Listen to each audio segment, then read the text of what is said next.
allow us, Brigitte, for the second part of our discussion, if we can dive a little bit into the one theme that you mentioned during your opening statement, and that is the reality of climate change. And how do you see climate change as a risk multiplier effect in conflict affected and fragile contexts? How do we the humanitarian action and skill sets that looks at relief, but also the development specificity? How do you ensure that continuity from relief to development? Because I'm a bit of a skeptic when I say I understand the sense of relief, but when in protracted conflict zones, but I have difficulty to understand the notion of development in protracted and high risk environment. And now that there is another layer, which we see almost on a daily basis, the effects of climate change, which is here and now. It's not something that we even last year we spoke about climate change. If we don't do something in the next 5 to 10 years, and here we are, and we see the effects taking place as we speak. Yeah, it's clear that we have so many new challenges that we have to start thinking of. And they are interacting. I mean, we cannot think that climate change is an entirely different field than conflict or peace building. I will give you 2 examples coming from Colombia, or 3 maybe.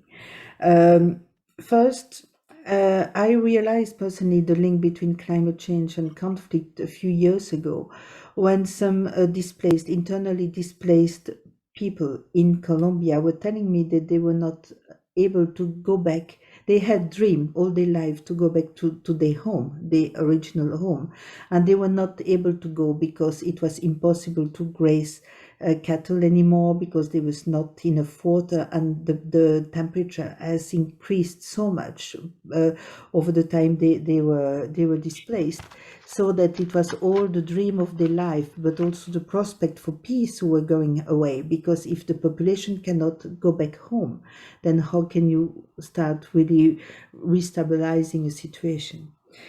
Second, things in Colombia as well is that we have seen the migration of the drug production because of climate change.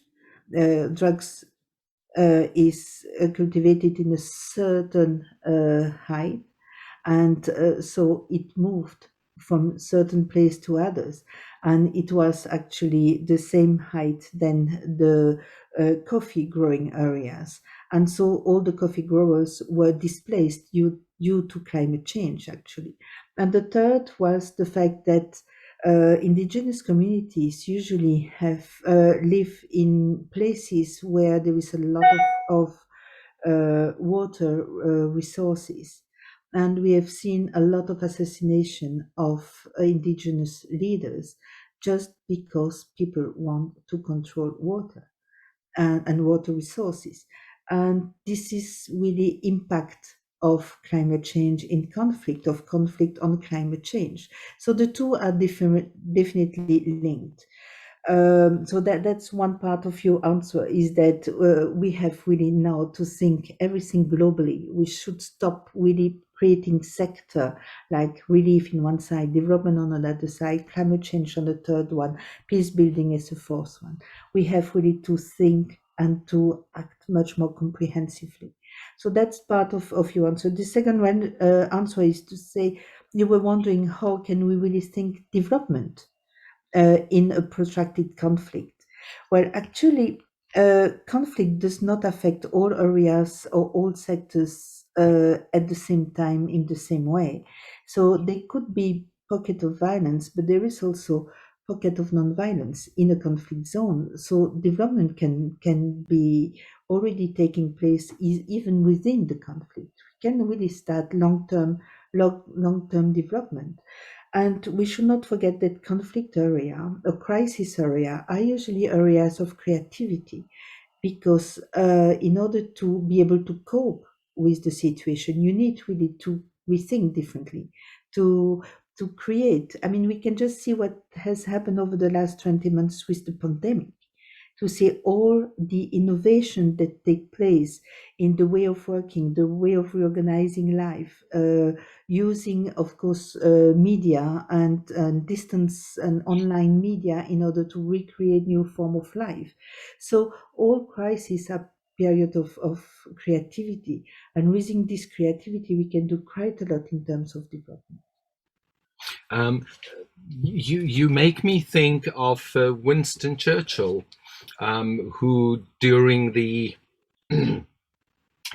when London was under attack by the Nazis, he said, and I quote, "Every crisis also presents opportunities that should not be wasted."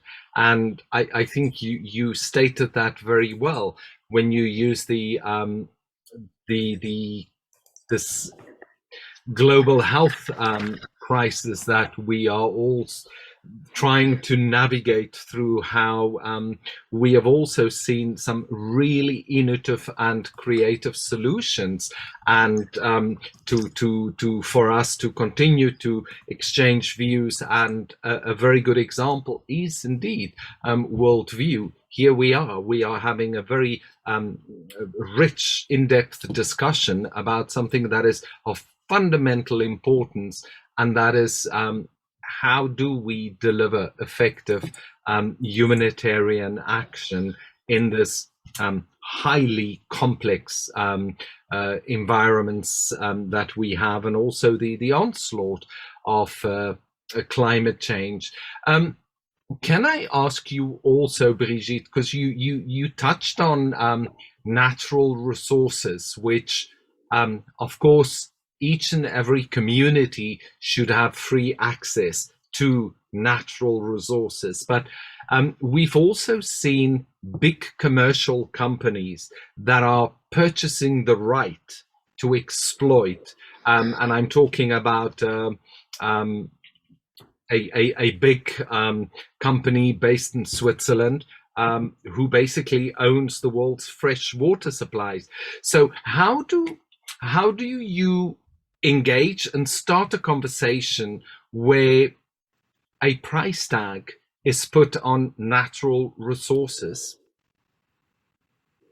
That's probably another form of peace negotiation that we have to start thinking of, is working with economic actors, especially international economic actors. There should be also a code of conduct and ethics, not only in international humanitarian law, but also in international trade law, in working in conflict zone, or at least in crisis zone, or places which can be considered as fragile and vulnerable. It's clear that the control on natural resources is definitely one of the main cause of conflict, but it can be also one of the main cause of failure of peace negotiation.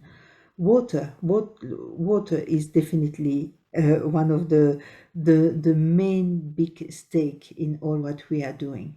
And this is not really the work of humanitarian actors, but definitely of peace negotiators, of state organization. It will be to know how we can try to control or negotiate or reduce the right that people can have on global resources.